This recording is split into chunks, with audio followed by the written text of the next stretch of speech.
This is the first student-led live broadcast in the nation, bringing you the best stories and sports since 1970.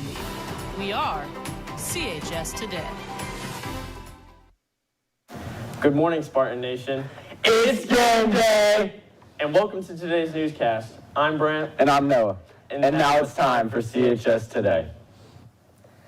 In national news, a federal judge in Florida ordered the man charged in California's deadly Palisades fire to remain jailed Thursday after a prosecutor said he had traits of an arsonist and his family had worried about his declining mental state. In ordering Jonathan Rendernet to be held in detention, U.S. Magistrate Judge Nathan Hill said he had concerns about the suspect's mental health and his ability to get to California for future court hearings. Federal officials have said Rendernet, who lived in the area at the time, started a small fire on New Year's Day that smoldered underground before reigniting nearly a week later and roaring through Pacific Palisades, home to many of Los Angeles' rich and famous. In world news, Palestinians are beginning to return to Gaza's north as Israel says ceasefire is now in effect. Hamas now has 72 hours to release the hostages under the terms of the agreement approved by Israel overnight. 48 hostages are still being held in Gaza, with 20 of them believed to be alive.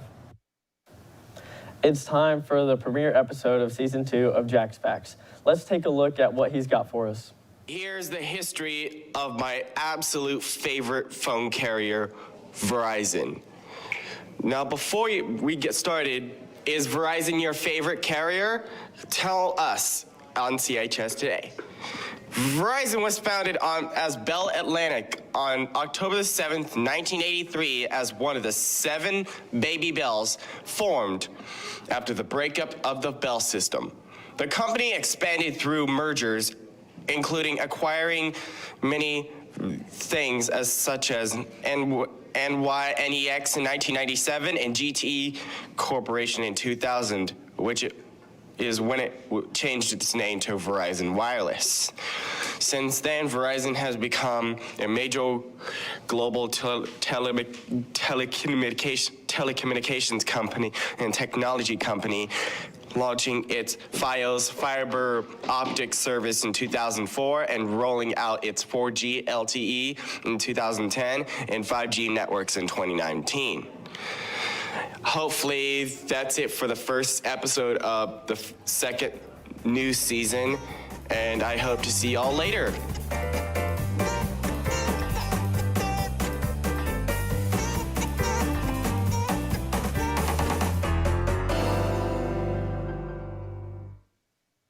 Thanks, Jax. Can't wait for next week's episode. Congratulations to the French Club officers, President Abby Scott, Vice President Storm Fields, and Secretary Sophia Wilkinson. Club members, make sure to give Madam Medina your shirt size and join Team Reach for updates on club activities. Next week, the French Club will meet at 3:30 in JA 201 to watch a Halloween movie. The club will provide spooky snacks. Bring your own school-appropriate beverage. Freshman Council will have a meeting on Tuesday, October 14th during Impact. The meeting will go over available positions and how to apply. Only those who want to run for an officer position should attend.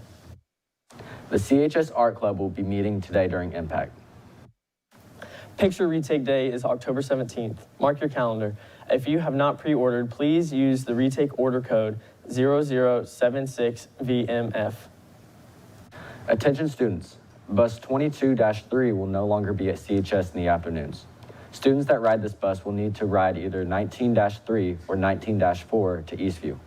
22-3 will now pick up transfer students at Eastview starting Monday, October 13th. There will be a French Honor Society officers meeting at the end of the month.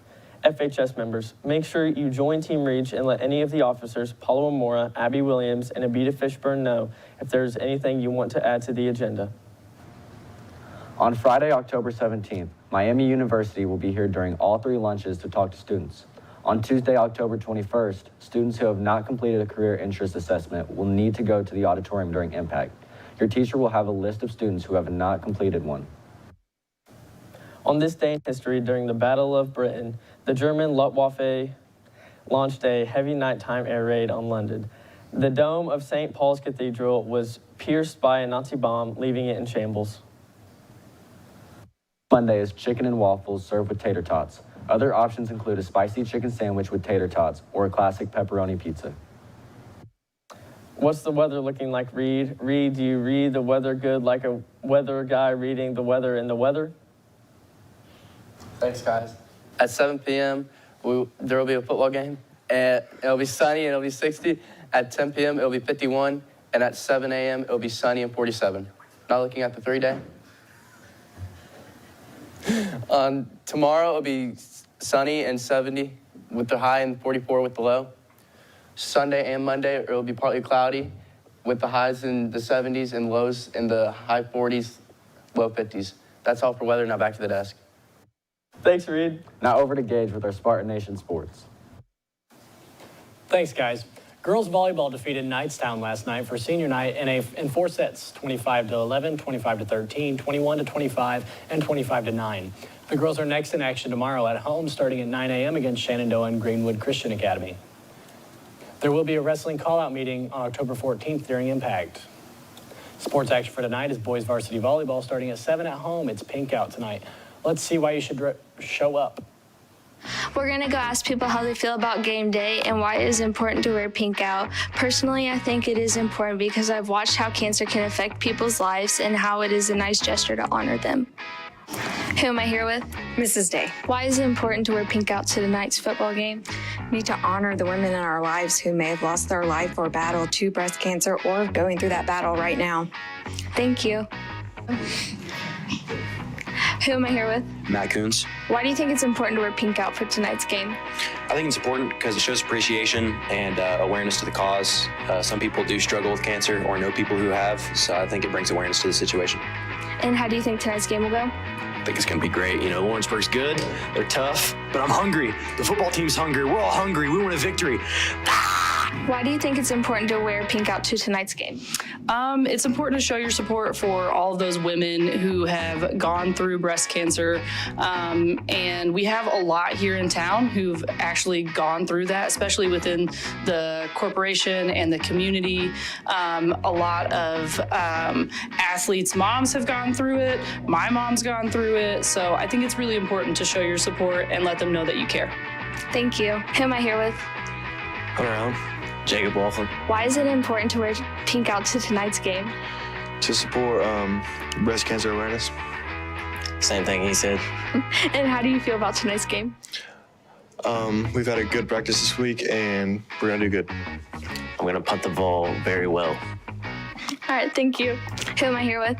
Cooper Montgomery. Why do you think we should wear pink at tonight's football game? I think we should wear pink because it supports those who have had or have cancer, and just it means a lot to a lot of people. And how do you think tonight's game will go? I think we got it for real. I mean, I don't know, Lawrenceburg is a tough game, but we can do it for real. Matt, wake up.